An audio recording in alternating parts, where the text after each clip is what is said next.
Yeah. Someone got gun on that dirt.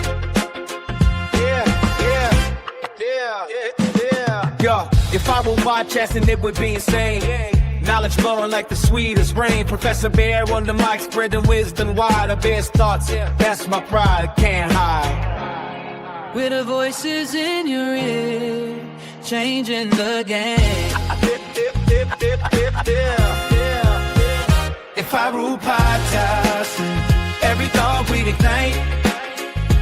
In a world of chatter, we'll spark in the fight. With Professor Bear, we're climbing to new heights. A Bear's thoughts podcast, shining bright in the night. Topics from the heart, never sounding the same. Got laughs and debates, never dull or bland. From culture to tech, take you by the hand. Join the ride with us, feel the vibe expand.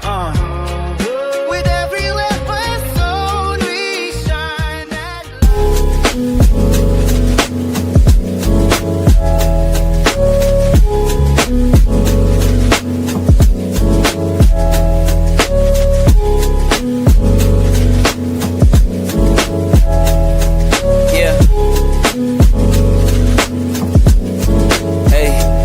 beginnings on the cusp. Not too old to adjust. Old dog, new tricks. Remember, I was just a pup. Something dirty in my cup. Clean soul. So tune in, don't miss what we got to share. If I rule podcasting, I spread the love everywhere.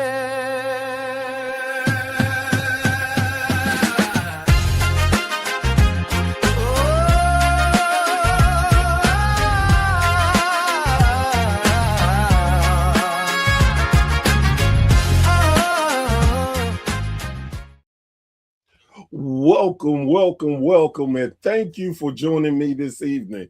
I am Professor Bear, and this is a Bear's Thoughts. And the thought that is on my mind right now is I've had an amazing 2026, and we just got into it, but it's been so great because of all the great guests I've been having these last few weeks. It's been an amazing journey. I mean, getting to meet new people, getting a chance to catch up with old friends, and just to be able to let you, the world, understand how us podcasters came about. What is our thought process, how we get into doing this. And man, it's just been an amazing journey. So my guest today is a gentleman who, when I was starting out and trying to get WSN on the map, him and his partner were very, very nice and humble to let me come on their show and let me talk about WSN. And I never forgot that at all. So when I started this concept, I wanted to give back to people who helped me out, who I feel that are very knowledgeable and make me strive to be as good as them. So this is my friend Benny from When It Was Real podcast. How are you doing today, sir? Professor Bear, it is an absolute honor to be here with you tonight. And I love your intro song. That is great. I really enjoyed that. I blush. I'm so blown away because most people have told me the same thing. They love the song. And it was a last minute idea just to separate these special shows from my regular ones. So, and now the debate is for me, do I keep it or do I go back to my old song? So I don't know. If I have a vote, I vote you keep it. But hey, you definitely have a vote because I feel like you hit the pulse of podcasting again, and this is no lie. When I look at your work and everything you do, I strive to be close to what you bring to podcasting world. You really motivate me, and I wanted to tell you that. Oh, thank you, thank you. It's a labor of love. It really is. And we were talking before the show, and all the phenomenal experiences I've had in the past 5.5 years. Since I've done it, I always use the word surreal. With some of my experience, and I'm sure you feel the same way. Definitely, when it's things that we do, and we get so surprised on certain things, and it's like, I can't believe this. I have to pinch myself all the time. Amen. Is this real? Is this real? Okay. If it's not, I'm gonna sleep through this dream as much and long as possible. What was that song by Jermaine and Michael? Tell Me I'm Not Dreaming. Yes, yeah, definitely. So we are going to start with the question that I ask all my guests. First thing is, how did you become a wrestling fan? Oh, I love that story. All right. So, and I'm a bit older than you are, even though I look phenomenal for my age. I tell people I'm like a sequoia. The sequoias, you have to count their rings. That's how you compute my age. You got to cut me open and count my rings. But this would have been like around 67, 1967. And I was playing ball outside because that's what I did. My life was like The Sandlot, if you ever seen that movie. Yes. In the summer. It was baseball, come back for lunch, go back, play till it's dark. But I came home, and for whatever reason, and back then in the 60s, unless you were rich, there was only one TV in the house, and it was in the family room. Well, I walked in, and for whatever reason, Capital Wrestling was on TV. I don't know who put it on. Maybe it was, that channel happened to be on, and it just came on next. And it just so happened that Ray Morgan, the announcer, was interviewing Bruno Sammartino, who I had never seen before. And, this guy is like larger than life. You could tell. I mean, the guy was a Superman. And so I'm listening to the interview, and right at the very end, Ray Morgan said, Bruno, would you please say something to your fans in Italian? Because, of course, Bruno came from Italy. And, I would say, just as it's happened, my mom was in the kitchen, but Italian mothers are always in the kitchen. They live there 24/7. Maybe 3 in the morning, you wake up, she was in the kitchen making something. But I said, Mom, can you come translate? Because my mom, even though she was born in America, her parents were born in Italy, and she translated for me. She said, he said, I want to thank all my fans, and I really appreciate all your support, and please come out and cheer me on. And then she said something. She goes, that he's a very humble and classy gentleman. And I mean, she had never seen him either. I thought, okay, never gave it a second thought, forgot about it. Now, for that Christmas, I was still am a huge sports fan. And again, with only one TV in the house, it was a battle to watch, whatever we wanted to watch. And I wanted to watch, the Yankees, the Mets, the Rangers, the Knicks. Love the Knicks. And so, or, the Giants, the Jets, every sport. And so for my Christmas that year, Christmas 67, my parents got me whatever the smallest Hitachi black and white TV was. I think it was 12 inches. And they probably thought, he's 12. We won't see him again until he's 21 now. We'll just bring it up to his room, and we'll throw him some meals under the door, once in a while, make sure it's still alive. And so I brought it upstairs. And a couple of months later, I was on a Saturday night. It's funny how fate, things just happen sometimes. And I'm fiddling around with the TV, and I see this, UHF. All right, well, I had never, fooled around with that before. So I started, turning the UHF dial. Just so happened that right about that time, Channel 47, the WWWF, had moved from Channel 5, which was an independent New York station, to a UHF station. Actually, it was a Spanish station, Channel 47, out of Newark, New Jersey. So I see this thing that says Lucha Libre, And I thought, that's interesting, and it showed a picture of guys wrestling. I thought, well, it'll probably be in Spanish, but maybe I can at least watch it, right? Well, as it turned out, it was the same, same guys. They had just moved it. It was Ray Morgan and the same matches. And so, I mean, all of a sudden now I'm a fan. And the next month they were at the Island Garden, which was a very small venue in West Hempstead, New York. Held maybe, I would say probably 2,000 people. And I bugged my dad, can we go? Can we go? And the main event was Bruno Sammartino versus Toru Tanaka. And I will tell you, and I remember, oh God, they had a six-man tag team match. 3 out of 5 falls, which back then they did, just I guess to burn up some time. But I walked right up to Edouard Carpentier, the Flying Frenchman, just shook his hand, right at ringside. They were signing autographs. And I remember the main event, Bruno and Tanaka were running the ropes. And they collided. And Professor Bear, not only did it sound like an earthquake, it felt like an earthquake. I mean, these guys smacked together. And I was probably about 20 rows back. And I felt the rumble. And I'm thinking, is Bruno going to get up? Because the referee started, back then, they would have matches that ended in countouts. Rarely happens now, but but they're both in a ring and the referee's counting. It's like, Bruno, get up. I'm thinking Tanaka's going to get up and I'm going to see my hero. Well, he wasn't my hero yet. I guess he was to become my hero, but I was already becoming quite enamored with him. But as fate would have it, he got up, and so then I was 90% hooked.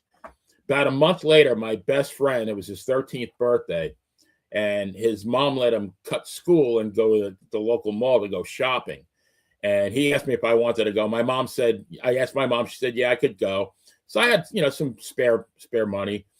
Right in front of the mall was a bookstore, and I love to read. And I don't know if you remember Mad Magazine back in the day. Yeah. So I'm thinking, you know what? I'm going to go in the bookstore and I'm going to pick up a couple of Mad magazines. And as again, as fate would have it, first magazines I see in the rack: Wrestling Review, Wrestling World, The Wrestler, and there went my money. 1 minute into the mall, but when I got home, I started reading those magazines. And my very first observation was that there were wrestlers in that magazine that I hadn't seen on TV. In my mind, the entire world of wrestling was what I saw on Saturday night. I'm seeing, the Infernos with J.C. Dykes and Boris Malenko and Ray Stevens and, Dick the Bruiser and the Crusher. And I'm thinking, and Mad Dog Vachon, who are these guys? And little did I know, those were the territories. But I will tell you, after that, I was 100% hooked for the next, I would say, 5 years. I lived, breathed, ate, slept, every spare penny I had went into wrestling magazines. And I never missed a show on TV. I tell you what is funny is we have a similar backstory. I got into the wrestling magazines also, and I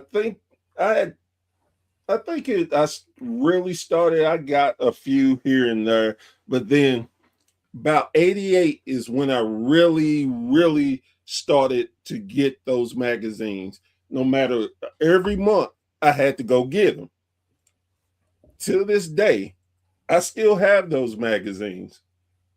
They go back from 88 to at least 2000. I want to say at least 2000, maybe a little further along, but I still have those magazines, and I always had to get Inside Wrestling, The Wrestler, right, and Pro Wrestling Illustrated. Yes. Those were it was my Bible to wrestling. And I always loved it because I knew it was territories, different organizations. And I was lucky because we had cable. So we got Channel 17 out in Atlanta. ESPN showed AWA, World Class. Our local ones was Continental Championship Wrestling. Yes. And so, like you said, it was the world to me. And it's amazing. Before the internet was the magazines, to find out stuff that you would never, ever find out unless you got those magazines. You know, it was so funny, Professor Bear, because most kids my age, when you went to it was a local luncheonette that I would buy them on the way home from school. And most kids my age would try to grab the Playboy magazines, which were a few, kind of like you had to climb on top of the thing. They were out of reach. But I would, once in a while, maybe I'd shot a look up there. But the minute I saw that new magazine, I can't even be, you probably know how it feels. But when you saw that new magazine that you just came out, that you were going to be able to buy and bring home and read, it was a feeling that it's very hard to put into words, but I think you know what I'm talking about. Oh yeah. It was our internet before the internet. You got to find out so much information on different people. You could find out when a champion lost their titles, even though it's maybe 2 months behind. It's still, for us, it was right then. And they were gruesome too. They looked like crime scenes. Most of them were bloody. Yeah. And you wanted to know that ranking. You wanted to know to see if your favorite was in the top 10. And then you'd break it down with your friends and argue about it. Like, why isn't so-and-so, why isn't he ranked higher? That's ridiculous. And yes. To this day, I still get the magazines. Of course, I get them online, but it's something that I still do. I just can't stop because that's just a part of the way I grew up and love it. Yeah, I was very blessed because, I'm going way back now in the late 60s, that the Wrestler and Inside Wrestling, the Apter mags, they called them, although this was Bill Apter, I think, started working for them in 1970, but they had a pen pal section. And you could actually send in your little school picture, and you could, you put your actual, hard to believe, you could put your name, address, and, who you liked. Did you like good guys, bad guys? Who was your favorite? And so I was 14 at that time. I wanted girls 12 through 14 as my pen pals. I still have that magazine somewhere. And I mean, it's hard to believe. Like I looked at it about a month ago. I'm thinking, like, damn, every one of these people probably either they're not with us anymore or their grandparents. Right. It's an amazing thing to think about how long we've been fans and the ebb and flow of, we've seen people start wrestling, we've seen people retire, we've seen their entire career, and maybe even their families. Like exactly. It's just so amazing because when I think of careers, I always think of Terry Funk, because Terry had such a different career, and he evolved, never stayed the same. Yep. And that's what really, I think, made Terry so beloved, because no matter what, he could go back to what he was doing, and sometimes he would, but he stayed Terry Funk the entire time. Right. One of the all-time greats. Yes. So with that, how did you translate from just being a wrestling fan to getting into podcasting? Yeah, so I have a friend. His name is Mike Miggott. He lives in Johnstown City, Pennsylvania, which is about maybe an hour from Pittsburgh. He was, he's a little bit younger than I am. I think maybe about 8 or 9 years younger than I am. But again, a devoted, diehard Bruno fan. And he and his mom have operated for years and years a printing shop in Johnstown City. And as fate would have it, he got a call from Bruno. Bruno needed some calendars made. And so, I mean, Mike, he said, I almost died when I picked when it was Bruno on the phone. I mean, this is, his hero for years. Right.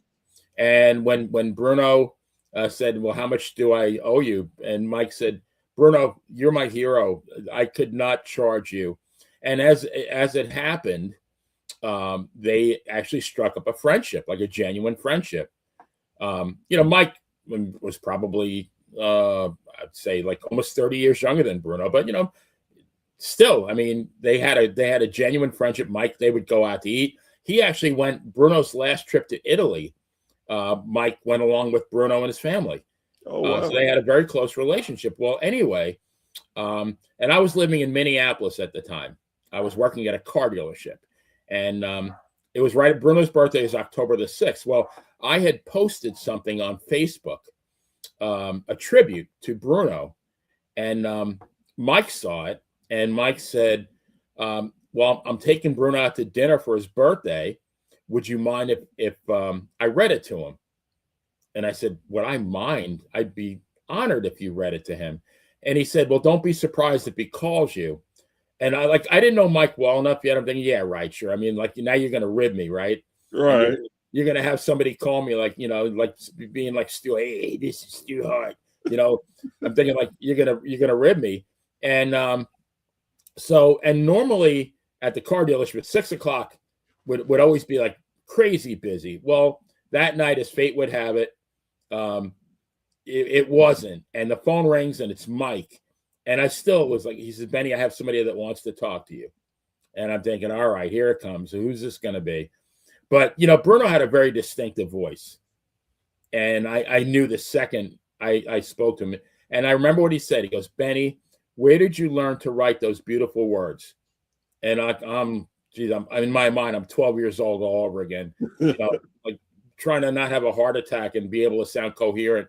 And I said, Bruno, when you write from the heart, it's easy. And we chatted for about 10 minutes. And this was mid-October, about a week later, Mike calls me and said, Bruno's having a big Christmas celebration at Rico's, which is the restaurant he would always go to in Pittsburgh. He said he wants to know if you'd like to join us. I said, would I like to join you? I swear to you, Professor Bear, within an hour, I had a plane ticket bought, a hotel room reserved, and I already got the PTO time approved from work, which I would have went anyway, even if I didn't get it approved. I mean, this is Martino. So I went, and I mean, you talk about surreal. I mean, that was like probably, besides my kids being born, like one of the greatest days of my entire life. It did. I mean, we could do a show just about that, but sadly, and Bruno was at that time he was sick, and he's walking with a cane. His hands were swollen. I had to help him put his jacket on, and I'm thinking like, man, this is surreal, my hero. And I felt bad. He had been in the hospital, I guess, after they got back from Italy. He had an issue with sepsis. Well, he passed away 4 months later in April. And at the time, I was also friends on Facebook with a gentleman named JP Zarka, who runs the Pro Wrestling Stories website. And he had known that I'd gone to dinner with Bruno. He said, Benny, why don't you write a story about it? I said, really? And I had written before, nothing, I'd written stories for my kids, but nothing of a serious nature. So I wrote the story, and it got a very, very good response. And then I wrote several other stories. I wrote a story about being in that wrestling magazine. I wrote a story about Dominic DeNucci. I wrote one about Baron Cicluna, Johnny Rods, Ivan Koloff. And before you know it, there was a gentleman named Angelo DeCipio who had it was called Wrestling with the Future podcast. And he invited me on as a guest. And this would have been early 2020-ish. And I thought, all right, it's pretty cool being on. I never in a million years. Who would have thought I would be on a podcast, right? Go figure. Right. And I went on, and afterwards he said, well, would you like to, be like a semi-regular on the show, kind of like as a panelist? I said, yeah, sure, that'd be great. I mean, I didn't know what the heck I was doing. All I knew was I loved wrestling, and I have the gift of gab, and I thought, well, that should get me by. But I think on my 65th birthday, we interviewed Bill Dundee, and man, what a trip that was. That was in June 24th, 2020, and again, like we said, surreal. I'm thinking like, wow, Bill. And I did not, really follow that territory because I'm a New York guy, but Right. I've watched a bunch of I love Memphis wrestling, love it. I still watch. I'll watch Sweet Daddy Siki and Jerry Lawler when Siki comes in with Tux Newman as a heel, but actually turns babyface right on the interview. Like unbelievable storylines, right? Yeah. But and at some point, Angelo wanted to go into the conspiracy realm, like the Loch Ness monster and the Chupacabra, and is Paul McCartney really alive or dead? Is that a clone? And Dan Sebastiano, who was also on the show with me, we decided that we would we wanted to keep doing wrestling. And that's when in January 2021 was when Dan and Benny in the Ring was born. And our very first guest was Dominic DeNucci, who coincidentally was sitting right next to me at the when I had dinner with Bruno. It was me, DeNucci. I was sitting across the way from Carol Sammartino, and then Bruno was about 10 feet from me. And ironically, we didn't really talk a lot of wrestling. We talked about our mothers and what kind of food they made. Typical Italians, right? Right. But I mean, all of it. And then, Dan, and then we had a few episodes later, we had Ivan Putski. And I'm thinking, like, Ivan Putski, like I watched Ivan Putski when I was a teenager. Now I'm interviewing the guy. And there was so many, Jimmy Valiant, Ken Patera. I mean, so many great wrestlers that Tito Santana, that I grew up in. Tito's not really that much older than I am, but I mean, when he broke in, I was already like 24. But like Putski, I was a kid. DeNucci, I was a kid. Johnny Rods, I was a kid. That surreal feeling has never left me. So Dan and I, we had a 4.5-year run, and then I started doing a show with Nikita Brezhnikov called When It Was Real. We were up to 46 episodes. Nikita, coincidentally, not really coincidentally, the show is named after the book he wrote, When It Was Real, which chronicles, if you were a fan of the WWF in the 1970s, you have to get this book. Yeah, I've read it cover to cover 3 times.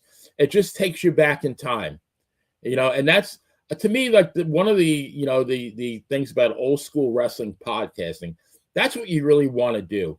You want to take the listener or the viewer, you want to take them back in time, because once you take somebody back in time, then they think, you know what, who was I working for at the time? What girl was I going steady with? What music did I like? What concerts? Now before you know it, they're living back in the day, and people love that. We all want to go back to the days when we were younger and life was simpler. Yes, and it is amazing that you said that, because I've told many of people, why do you think when you bring up anything, sports, music, whatever, you always go back to music when you were younger? I says it's because you get a feeling that it takes you back. You remember that good time from certain music or Absolutely. certain sports or whatever. And I said, that's the reason why a lot of people say, oh, the older stuff is better. And I said, and that's not necessarily true. I said, we just have that love of a memory that makes it feel special. Right. And that's why we say it's better than now. I said, but I try to be more open and be understanding of why I say that, and have, if I get into a debate about wrestling, I try to make sure that it's not just my feelings, it's the facts, what I see, how it's going, and be more open-minded. No, I totally agree. The one difference, though, I will say this because, I understand if somebody's 21 years old, I mean, their reference point is right now is what they see on Monday Night Raw or Friday Night SmackDown.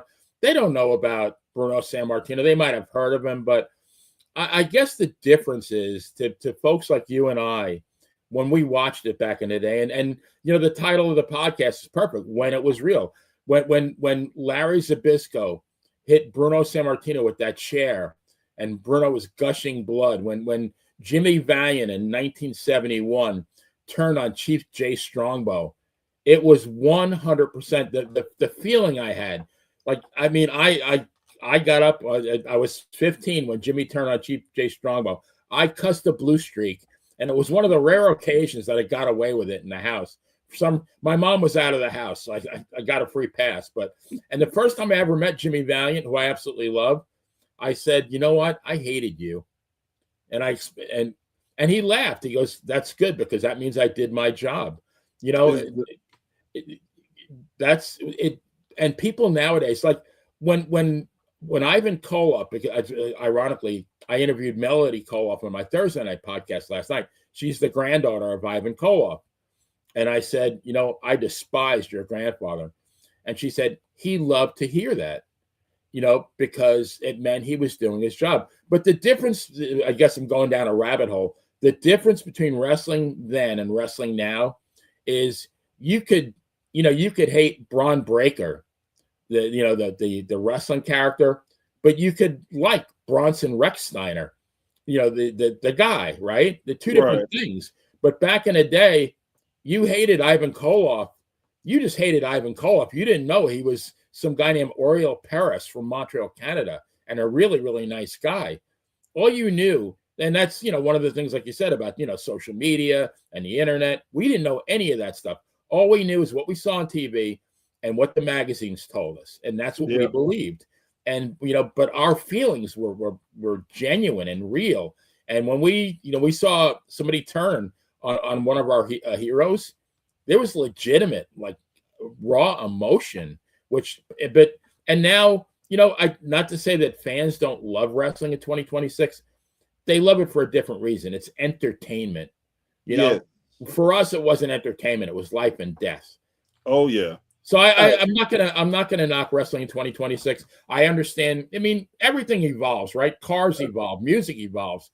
Wrestling evolved. It's tailored to the kind of society that we have in 2026. And back in the 70s, it was tailored. Back then it was good versus evil. We were still fairly fresh from the Cold War with Russia. So any Russian wrestler was a heel. World War II wasn't that long ago. So any German or any Japanese wrestler, they were heels. Right. That's how it was back then.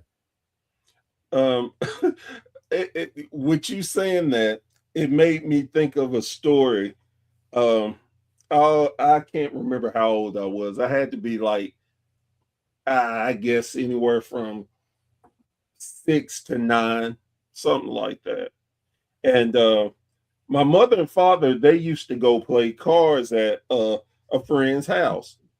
And this particular time, and this was the times when you could have your kid just sit in the car and nobody would think anything about it or anything. Right. Well, me and my mother went, and just so happened, a wrestler was at the lady's house, and my mom told me a wrestler was there, and in my head, because I was a big fan, I thought it was Thunderbolt Patterson. Oh, so I'm super excited. I want to meet. I got to meet him. I go in. Turns out it was Ernie the Cat Ladd that was there, not Thunder. Oh my God, are you serious? Yes. Wow. And this goes back to what you said of how it was real for us. He was the sweetest person on earth, just genuinely sweet. I got so pissed. I asked my mom, "Can I go sit in the car while she played cards?" I did not. I was like, "Oh, who wants Ernie the Cat Lad? Where's Thunderbolt?" And I went and sat in the car until my mother got done. And I can sit and laugh about it because it's like I'm in front of a legendary person. But as a kid, that crap did not matter. You know, it's funny. I mentioned yesterday too. You know, a lot of these heels. I said they broke the rules in the ring, but in real life, they followed the golden rule. I've heard many, many stories about it. What a great gentleman that Ernie Ladd was. Ivan Koloff was a prince. You never hear a bad word about Ivan Koloff from any of the other wrestlers. Same thing with Ernie Ladd. Nothing but respect. Exactly. And, yeah. But of course, as a 6-year-old, it's like, I don't want to. Ernie Ladd, he's a bad guy. He's a villain. Or whatever we called him back then. Bad guys usually we called him, but. Oh yeah, like if Thunderbolt ain't here, I don't want to be here. and but it was so again, I can look back and laugh at it and understand why I had that thought as a kid. But now as an adult, it's like, oh my God, I was in front of a legend. And he was just, again, was super nice. And I was just all dismissive of it and stuff. But I knew that he probably appreciated that because he knew he did his job. Right. You know, it's really funny. I think my all-time favorite Hall of Fame induction speech is when Ernie Ladd inducted Bobo Brazil. Now, these guys, I mean, they beat the tar out of each other in the ring for years. But when you heard Ernie Ladd, how humble and how appreciative he was of Bobo, it was heartwarming. And it's like, these are how these people really were in real life. But it just speaks volumes as to how they could turn it on and be a heel, to flip the switch to make you, despise them. Yeah. You knew they took their job serious. Well, and the other thing too, Professor Bear, is, and we were talking about this last night, back then, if you were a heel, you had to be courageous, because I told a story, 1960, Danny Hodge, the NWA Junior Heavyweight Championship. And back in the day, the NWA Junior Heavyweight Championship was very prestigious. Right. And he was wrestling a gentleman named Angelo Savoldi in Oklahoma City. And Savoldi won the match. After the match, he got stabbed and required 70 stitches. And the guy who stabbed him was Danny Hodges' father. I mean, that's how serious. Blackjack Mulligan, Spiros Arion, Larry Zbyszko all got stabbed when they wrestled in the WWF. I think Freddie Blassie got stabbed somewhere. I mean, when you were a heel, people legitimately didn't like you, and they were, if they saw you and they had a chance to hurt you, they were going to do it. So to me, it not only took a lot of, ability to portray a heel, to me, it took a lot of courage. Oh yeah, definitely. And it's some of the stories I done heard from different wrestlers where they've been having guns pulled on them, that they had to fight for their lives because people were going to kill them with no remorse at all. Jimmy Valiant said he never, as a heel, never owned a car that was not vandalized. I remember Jerry Lawler telling the story of wrestling somewhere, and he came out and all four of his tires were slashed, and the guy was waiting on him with a knife. And luckily, Jerry had his gun on him, or no telling what that guy would have did to him. But like listening to these stories, and as somebody maybe who's 27 and listening to this, I bet they're incredulous. Like, no, it couldn't have been that way, but it was. Exactly. That, and I think that's one of the things I love talking about history and going back to different eras to let um, people know you should be appreciative of the people that came in front of you. You really need to thank them because they paved the way for you to actually earn a living without having to work two jobs. You can live off of being a wrestler. And it really irritates me hearing when some people are so dismissive of what these guys and girls did for them. Yeah, and you got to realize back in the territory days, now a professional wrestler, somebody who's on Monday Night Raw, that maybe they wrestle, 40, 50 times a year. Back in the day, and Ernie Ladd, just using it as an example, probably would wrestle 250 times a year. And my favorite saying is there was no PTO in professional wrestling. So you wrestled in New Orleans, or and then you had to make the next gig in, I don't know, Houston. You put in your night's work, but now you had another night's work, which was driving to the next town, which could be maybe 6 hours, right? And a lot of times these guys had sprained ankles, broken fingers, maybe they had the flu, and they weren't going to stop wrestling because, number one, if they didn't wrestle, they weren't getting paid. And number two, if they didn't wrestle, they ran the risk of losing their spot on the card.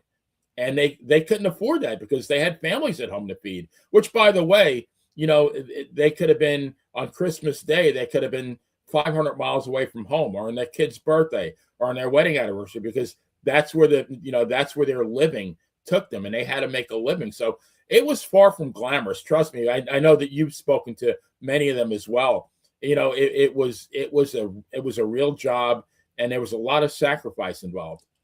And it's funny you say that. I got the opportunity to talk to Harley Race's son and his ex-wife.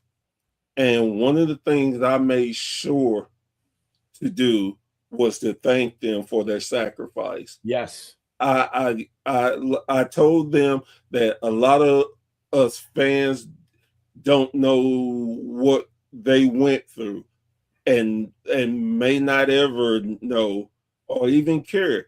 But I wanted to let them know that there are fans out here like myself that really thank them for their sacrifice, because you didn't get to have your father around. You didn't get to have your husband around, and y'all sacrificed your lives for him to make ours better.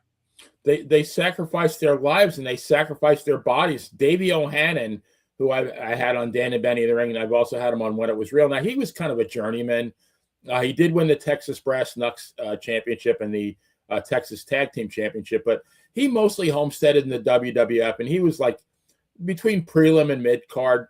I don't know if you've ever heard him, but one hell of a nice guy. And I think I joke around with him. I said that the American Medical Association is going to give him a plaque because he keeps them in business. I think he's had 17 surgeries between his back, shoulders, hips, knees. And I said, Davey, like, with all that, would you do it all over again? He said, with that 1 second hesitation, I would do it all over again. And I truly believe that a lot of people really do not understand what a pro wrestler goes through. And I got blessed to last year to go to Texas for the first time. And I was there to meet, matter of fact, my co-workers for the first time. First time we met in person. And we were working with a promotion. And that promotion, I got some of the best things that I never imagined that I could. I got to come out to my own theme music. That was mind blowing. I always heard about how wrestlers get tunnel vision when they come out to go to the ring. And I never understood that until it happened to me. And it was like, oh my God, I'm trying to soak it in. And then I'm getting into a legitimate ring, and not just a regular one. It was a cage ring. All the matches were in a cage match. And I'm in the ring. I'm cutting a promo on the owner of the company. Wow. And it's like, who would have ever thought I would have this blessing? Because it was a blessing. So again, I think like we always think we know. Oh, we know. You do not know unless you get a chance to experience it. And my level of respect went up more just for the little bit that I got to do for the people that do it all the time, constantly. And I can never remember me not showing respect to any wrestler for any reason, because I recognize what they do, and I always try to be very humble and thankful. Yes, absolutely. Even I have to check myself, because when I go on Facebook, and I'm on probably 1,000 wrestling pages, and when somebody uses the term jobber, I'll always say, that not for anything, but that's kind of disrespectful. They had a job to do, and they did it very well. Their job was to make the main event talent look strong, but there was a talent involved in losing a match, believe it or not, and that was their living. So I even them. I mean, you have to show respect, because if it wasn't for them, if it wasn't, Superstar Graham would come out and wrestle, I don't know, Frankie Williams or Steve King or Angelo Gomez back in the day, and he beat him in they called them squash matches.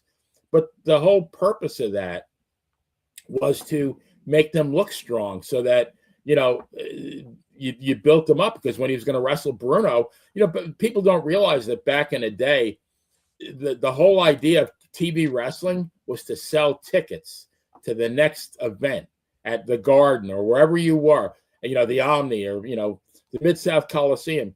The job was, all the interviews, all the matches on TV. It all led up to those, people, fannies in the seats.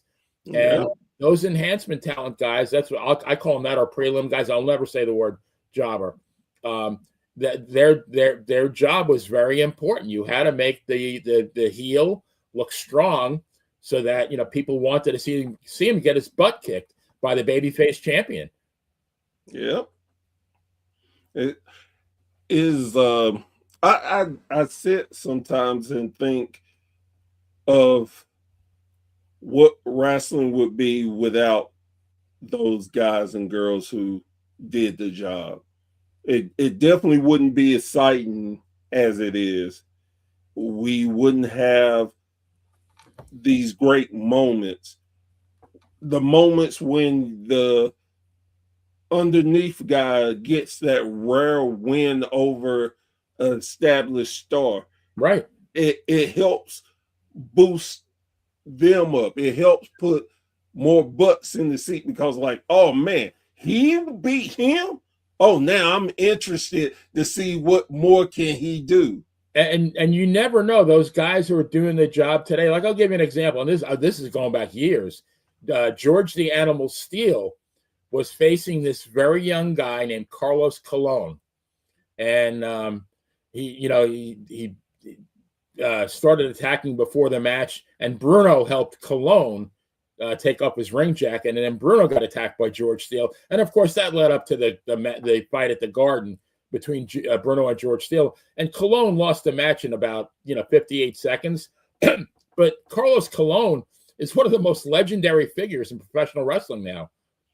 Yes. But you know, he started out as that enhancement talent. So many of them started out underneath, and then, you know, put their time in, paid their dues, learned their crafts, and they became legends in their own right. Exactly. And another thing that that really made me think was I was blessed last year to get put into a Hall of Fame. And when I was told about it, me and my friend, we went back and forth. I was like, no, I'm not going. That's an insult to all these men and women who bust their ass. I ain't ever did that. I don't know. And he was, and I had to sit and listen to my friend break it down for me. It's like, you do so much for wrestling. You help a lot of indie people who don't get their just due. You help shine a light to them. You play a bigger role than you realize. And if you don't take this opportunity, when I see you in person, I'm gonna put you in a headlock and leave you there until you give up. So instead of wanting to get put in the headlock, I was like, okay, Good choice. Yeah, wise man. Yes. So, but just the thought of, I never thought would ever get that, and I'm one of the few people that can say, man, I'm in a Hall of Fame. That's fantastic. But I really do, you know, you always got to balance, you know, a sense of like too much self-importance. But on the flip side, though, you know, I've heard it many, many times. And again, I'm going to use Davey O'Hannon. You know, I've had him on podcasts not many times, maybe 5 or 6 times. But every time he thanks me, he said, you know, Benny, thank you, because I love to come back and tell my stories.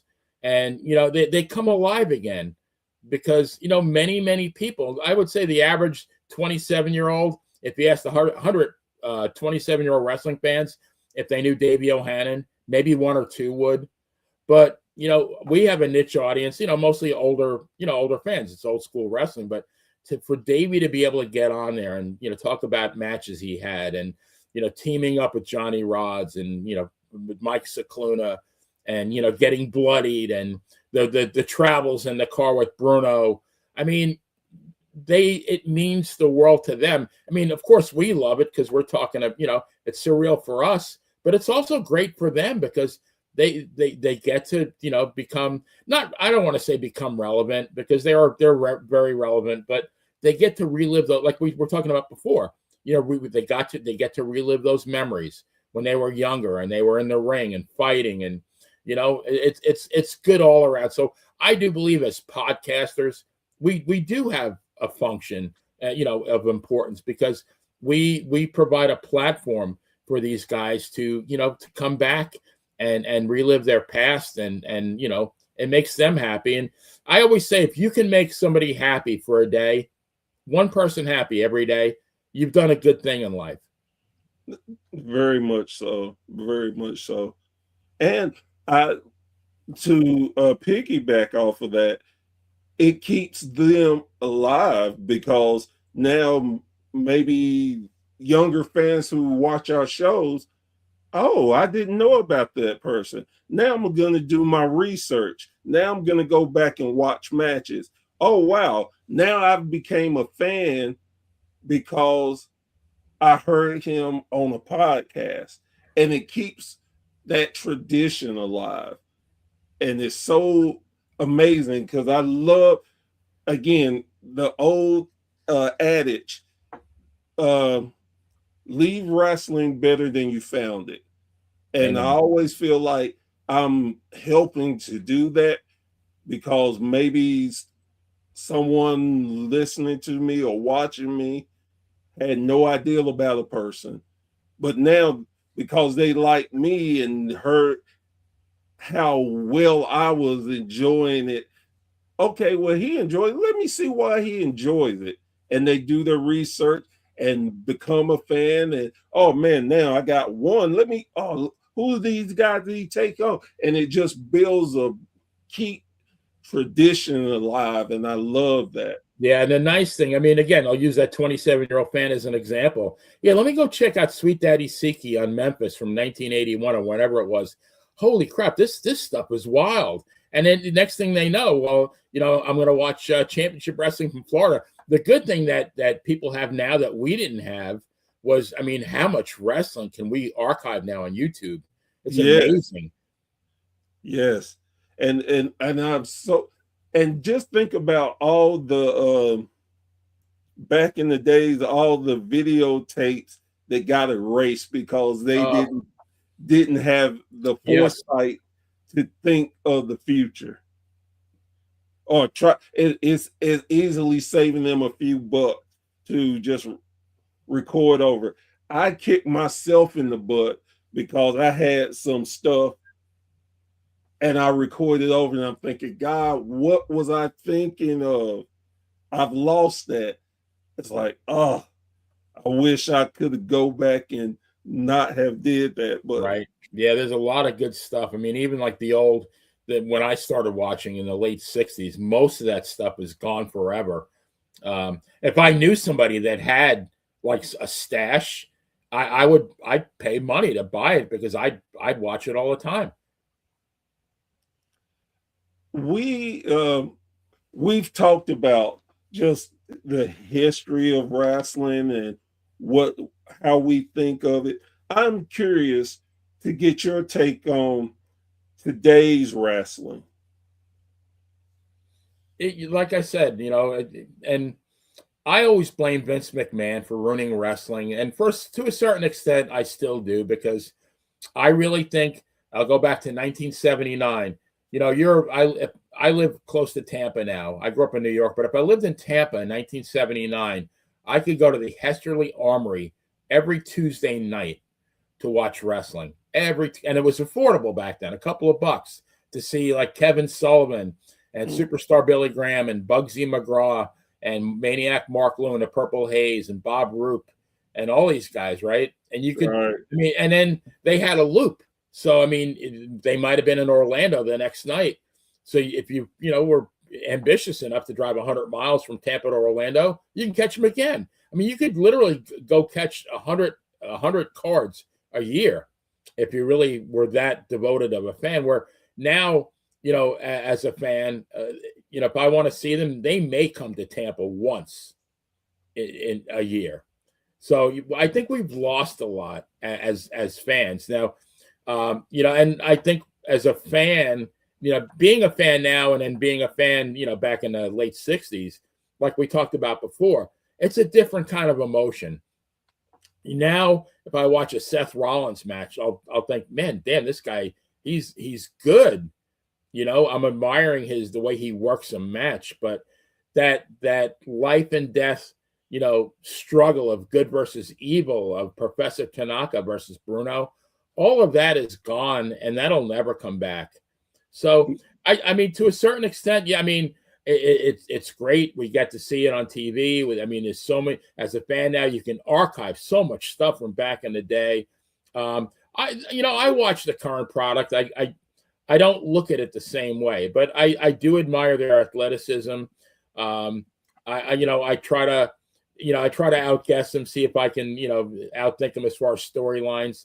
So, I mean, once a wrestling fan, always a wrestling fan. I'll be a wrestling fan till my last breath, and I'll still watch it.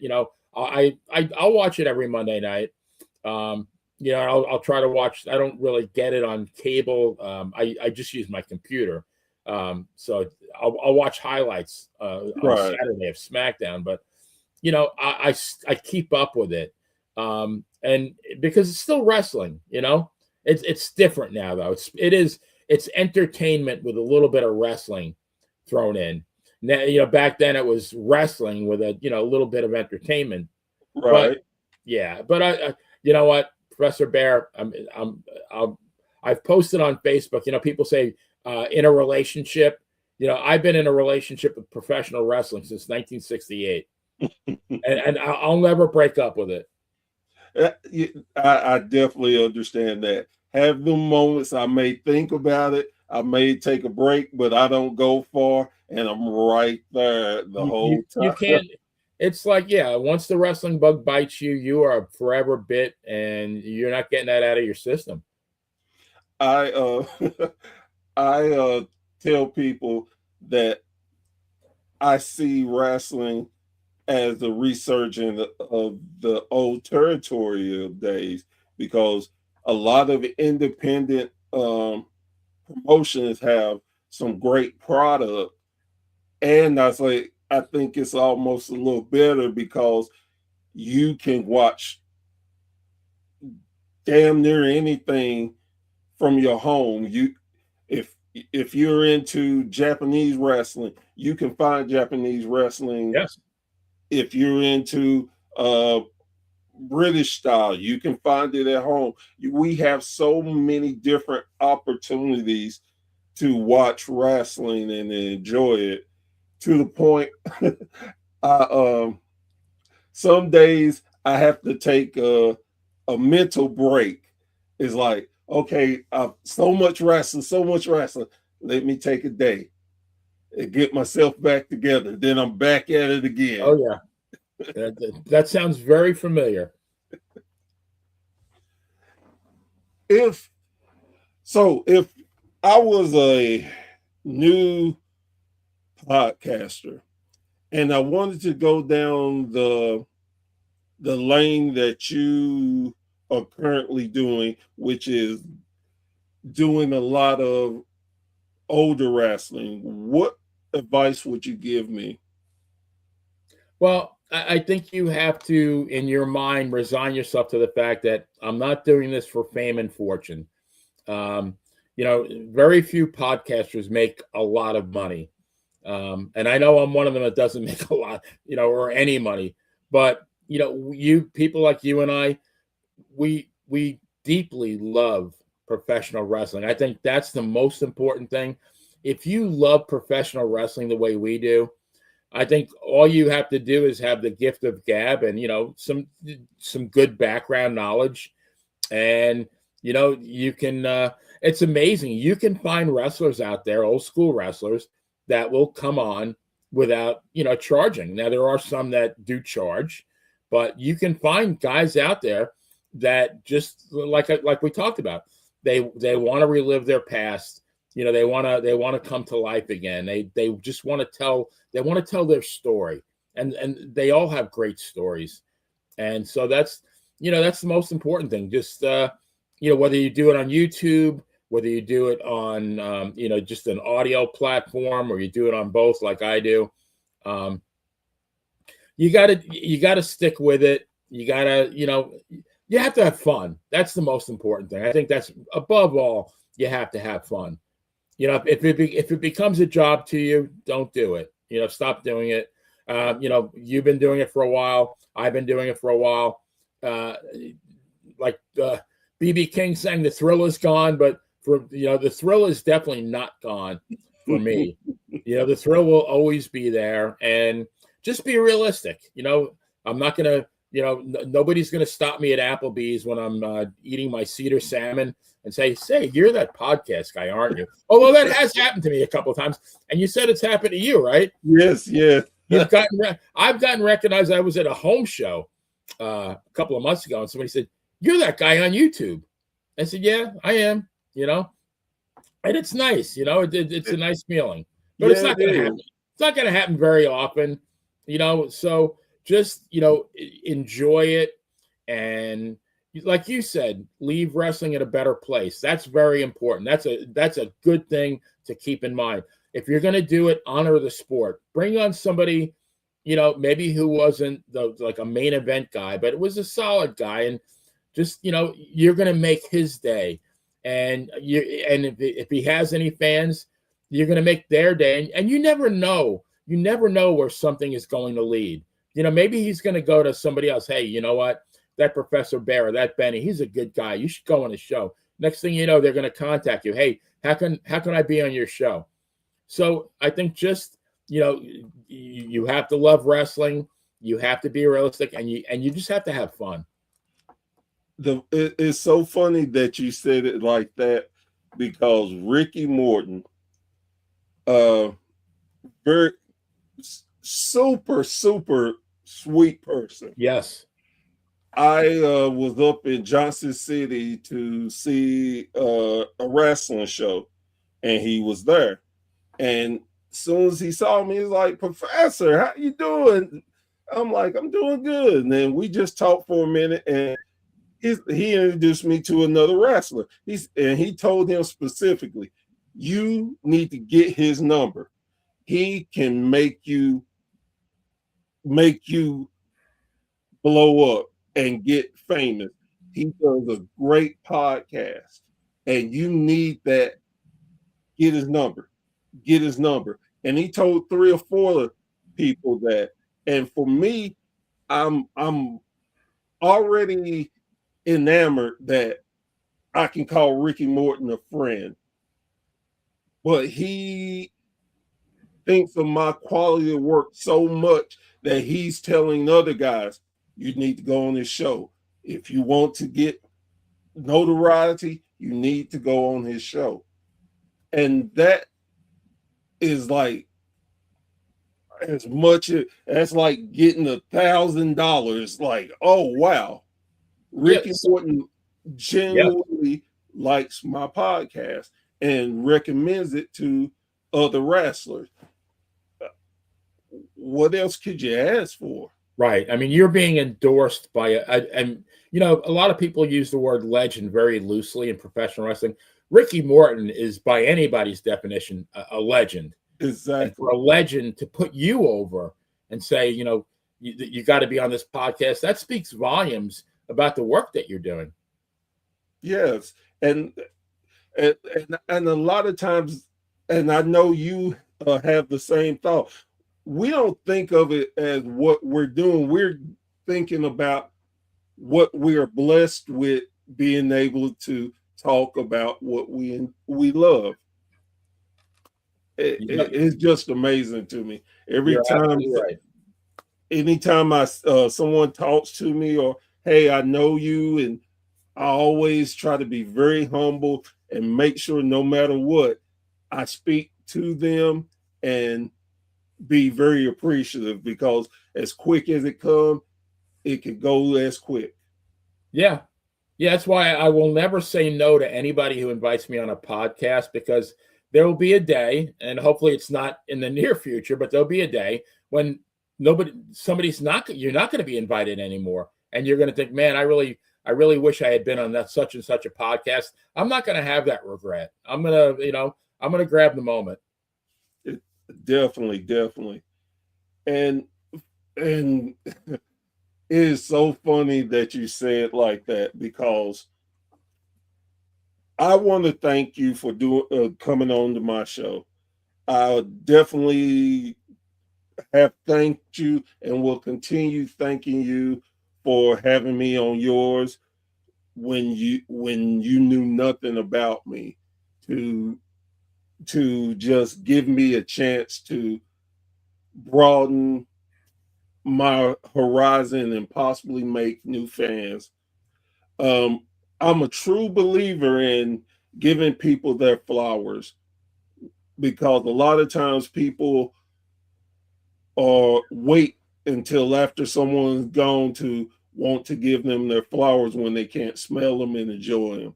Well, I mean, perfect example. Last night again, I interviewed Melody Co-op, Ivan's granddaughter. I mean, how sad to me. Ivan Co-op scored the most significant victory in the history of professional wrestling when on January 18th, 1971, he pinned Bruno Sammartino clean in the ring at Madison Square Garden.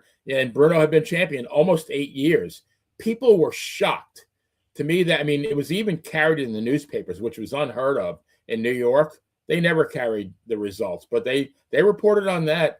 And for that man Ivan wasn't a one-trick pony. No, Ivan wrestled all over the country. He won other world championships. He won the Montreal version. He won the WWA. He was on top everywhere he went for years. And for that man to have passed away without, like you said, getting his flowers, what a tragedy. exactly. And I made it a point to not do that, to make sure that I get to give people their flowers so they know it and understand the level of respect I have for them and what they're doing. So I want to thank you again and give you your flowers because it's well deserved, Thank you. and it's part of that thing of leaving the business better, and everything that you've done and what you do and what you will continue to do, it just makes wrestling better. And it keeps us young Yes. doing this. I mean, I'm semi-retired, but I do 3 podcasts a week, and I do a Sunday radio show, and I'm as busy now as I've ever been, but I'm having the time of my life. And that's what it's all about, having the time of your life. When you, like you said earlier, when you're doing something that you love, it's not a job. Nope. You look forward to it. Yes, sir. Again, thank you for taking the time to coming on the show. I definitely appreciate it. And we would definitely be doing this again real soon. My pleasure, Professor Bear. Anytime. All right. Guys, girls, thank you so much for sitting around the campfire again to hear another amazing story. And it's been fun, and it's going to continue to be fun. As you all know, before I always get off, I always say to support your local wrestling. Yes. You never know who is working their way up. You never know when they may have the opportunity to be a world champion in a major organization. And you can say, I remember when he was here. I supported him back when he was here. And it's a whole different feeling. I promise you, it's different going to a major show and going to an indie. It's totally 2 different feelings. I'm not going to sit here and say one is better than the other. What I would say is different, and until you experience it, you will never know. So take that time and enjoy that. Amen to that. And with that being said, I am Professor Bear. This has been a Bear's Thought, and we will see you around the campfire real soon. Y'all have a great evening.